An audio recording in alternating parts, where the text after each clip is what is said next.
Ngara numidang waram phongkhiba paujel pause degi maru oiba pau khara khangasaraga miyamda khudo tamjike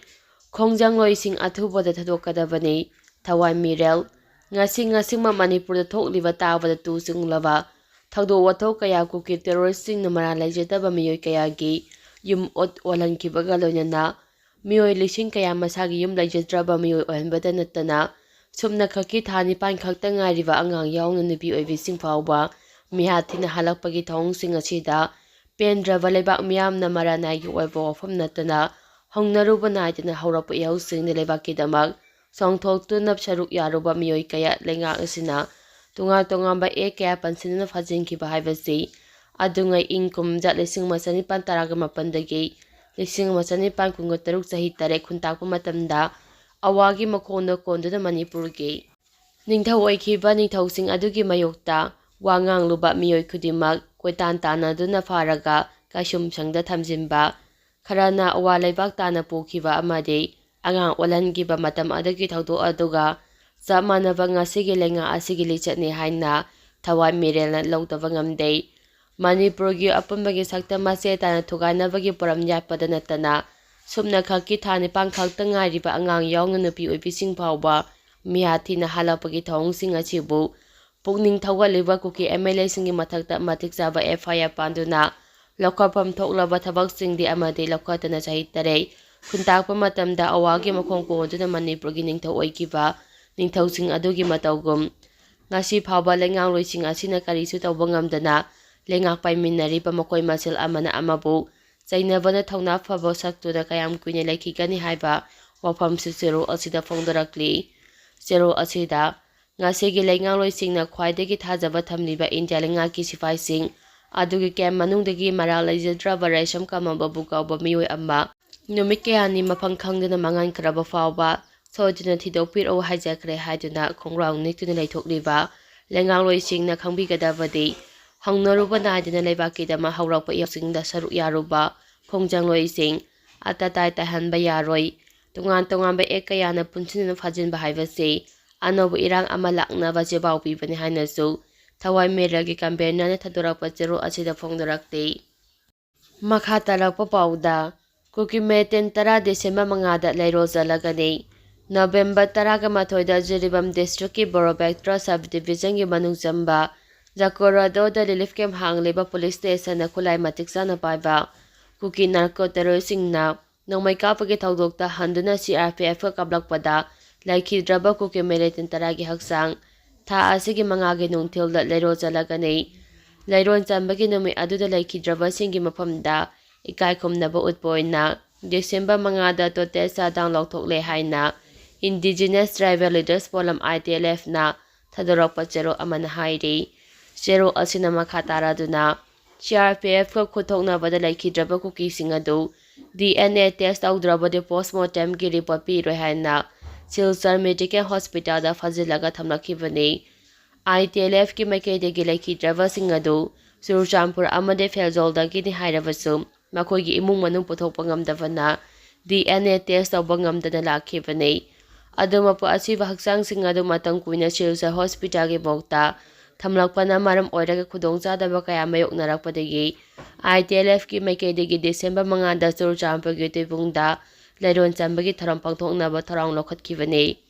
leiron chamba numi aduda kuki civil society organization amade miyamna saruk yaduna silently ama chapaga loinana tote sadang tawkani hairi makha tarak poina kangla paudagi maru oiba pau khara khangasaraga miyamda khudo tamjage nauna semkiba criminal law singi SOP semdriba maramna investigation na khudongchadaba khara thengnari chawba Manipur lengaki assistant public prosecutor for samam chawbana haikre nauna semkiba criminal law singi SOP semdriba maramna investigation da khudongchadaba khara thengnari wafam ase handa India government na nauna implement tawkiba Bharatiya Nagarik Suraksha Sanhita BNSS ki makhada lairiba section procedure amadi implementation ki makhada ngasi city police station na pangthokiba interest program amada mahangna phongdokhibani District Police Imphal West District na silaga pangthokiba tharam aduga mari lainana Assistant Public Prosecutor APP Puri Sabam Chawban Hai Police crime amagi investigation sathaba matamda hana leiramba IPC amadi CRPC gi legal structure ga handak nongna implement tawkiba BNS amadi BNSS asiga khara khajik khetnaba thengnei anaba law asigi matuina crime scene amada madaw karabna search tawgani karamba maungna seizure tawgani haibana chingba ching khanganbaga loidana electronic evidence tasu aheba biyeng thamlei Evidence Act amadi New Criminal Law gi procedure video evidence asi yamna maru oi hauji akhoi state asida New Criminal Law sing asigi SOP sembा leitre masina maram oiraga New Criminal Law sing asigi wan tokta khenaba khara uba phangi khenaba sing leitana court ki amadi prosecutor gi makeidagi pangma yaba mateng su pangdei aduba hauji ki oniti anaba law asi kholoiba waipadagi investigation da uninformative oiba khara watlei uninformative laugh thokliba asi menkhapa ngamnabagi padamda Imphal manungda laiba police station singi IO singi oiba interest program asi pangthokpani haina mahakna makha taikhi Tharam adida Chief Judicial Magistrate Imphal West Asem Taruna Kumari Judicial Magistrate First Class Kaksin Nirasinam Government APP Masal Sagi Media Coordinator Saram Devanandana Tharamgi Resource Person oina saruk yakhi Makha tarak poina panam pause degi maru oiba pau khara khangasaraga miyamda khudo tamjige Kamal Babu mangkhibagi matangda fact finding committee amana thikalu siva sena lemakong army camp tagi Raisram Kamal Babu kauba miyoi amma mangkhibadagi ngasi phaba mafang khangdana leiriba asigi matangda thabak tagi potharaba just amadagi tadaba miyoi amani luchingba fact finding committee ama semduna thikakadabani haina Siva Sena Manipur ki President M. Tombina demand houkhre Babu Parada laiba party ki office da ngasi pawmising unabada M. Tombina hai army ke manungna thabak suba miyoi fawba awafamna tarakpa asina state asida lairiba micha miyam gi punsi asi kadai fawba security oirabagi haibagi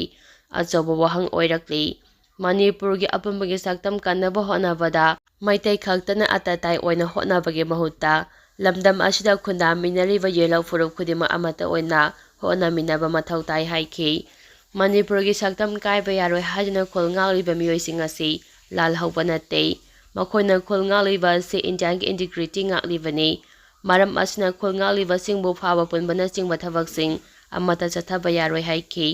Paugi mifam aduda janata da United Manipur gi wako oyamlaba miyoi taret yauna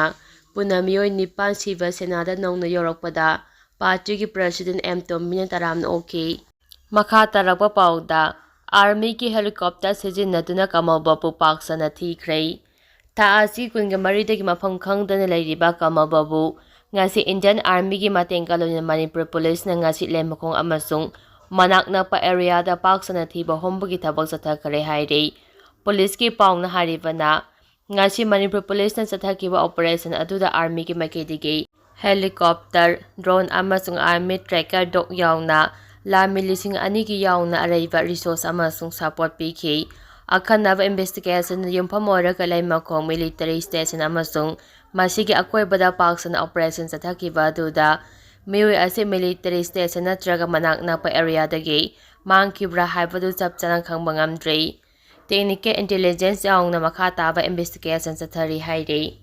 makha tarapa pauda Kamal Babu mangkhibagi army na laimakong phawraga Churachandpur Kampupi phaungnaba lambi thingjilambadu ngasidagi hangdokhrei